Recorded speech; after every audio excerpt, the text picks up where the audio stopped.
flower booth at the Renaissance Fair is like walking into the most beautiful man-made garden ever known. Hanging from the worn wooden posts, every shade of color could be seen in every sort of flower. It is a magical world of irises, lilacs, carnations, orchids, forget-me-nots, and roses, where I am completely surrounded by beauty.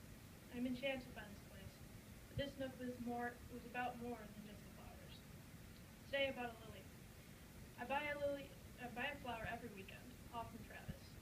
Lilies are favorites of mine, he says as he hands me a deep lily. I make a mental note and give him $10.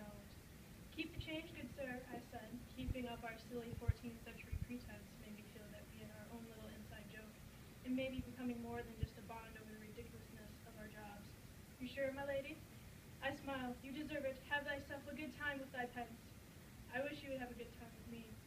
I humbly thank thee, he said, bowing slightly. I hope to see thee around, I said, waving like the regal fairy princess I had wanted to be. Yea, nothing too confirmed, maybe, just maybe. Lilies are his favorite. You have to like a guy who sells flowers and even enjoys them. I saw him again on Saturday. He came looking for me while I was on break. He came to me. Come here, give me a hug. I'm not going to turn him down.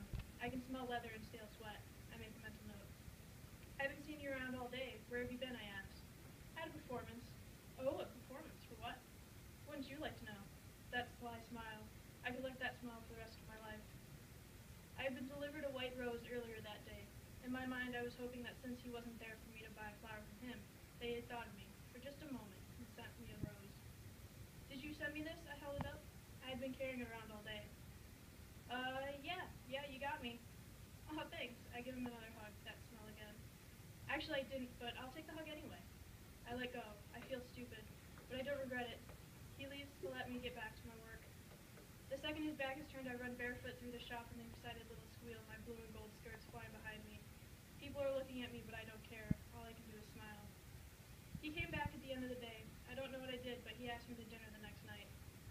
Let's just have some fun and see where it goes. He wants to have fun. With me. I know what this means. That night at dinner, my hands kept flying in every direction and my leg kept bouncing, determined to defy gravity. My food hardly touched, I just could not stop talking. This was my first real date. I love working at the Renaissance Fair. To me, it's not even a job anymore, it's my home, the only place I have where I can just be the fairy princess I always wanted to. I don't know what I did, but in the middle of my monologue, he kissed me. My stunned look made him chuckle. He took another drink of his shock top, the mohawked orange on the label mirroring the giddiness I felt. We walked out into the parking lot. He's leaning on the back of his car. He pulls me closer to him, and I press against him. He tastes of oranges. I don't know what I did, but he said, come back to Milwaukee with me. I didn't answer. I kept kissing him. I wanted to remember the taste of oranges. Come back to Milwaukee with me. I know what this means.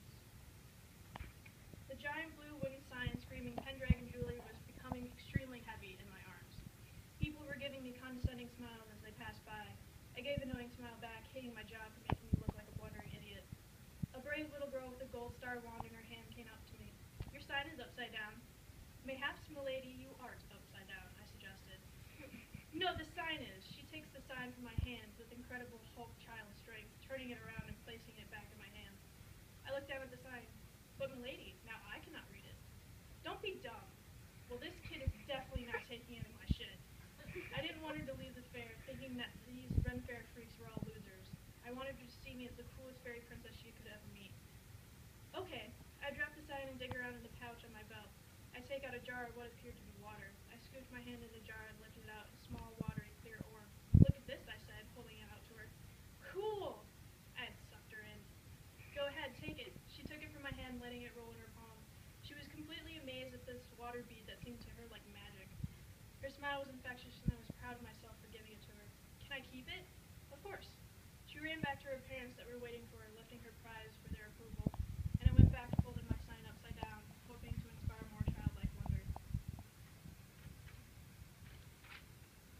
The flood of people milling back and forth was the only clue to the Renaissance Fair not being a true historical time capsule. They drifted under the direct glare of the sun while I sat on my handcrafted wooden stool in the cool shade of the high arching shop roof. The smell of slow-cooking turkey legs was driving me insane. All I could do was stare off at the little wooden hut that housed those delicious sticks of meat, hoping that at some point my secret telekinetic power would fulfill my desire. Travis's sudden appearance breaks my concentration. Hey! Hi?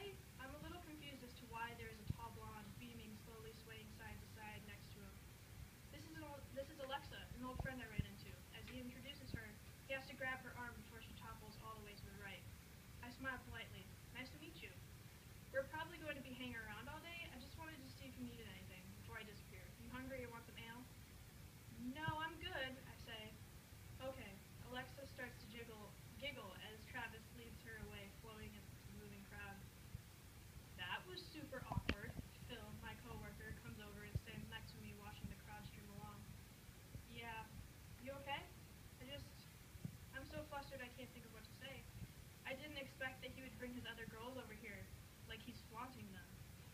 I thought you two were dating, he asked. Not exactly. The concern on Phil's face could almost make me cry. Amber, if it makes you uncomfortable, then you shouldn't be doing this to yourself. I know out there it's just... I know.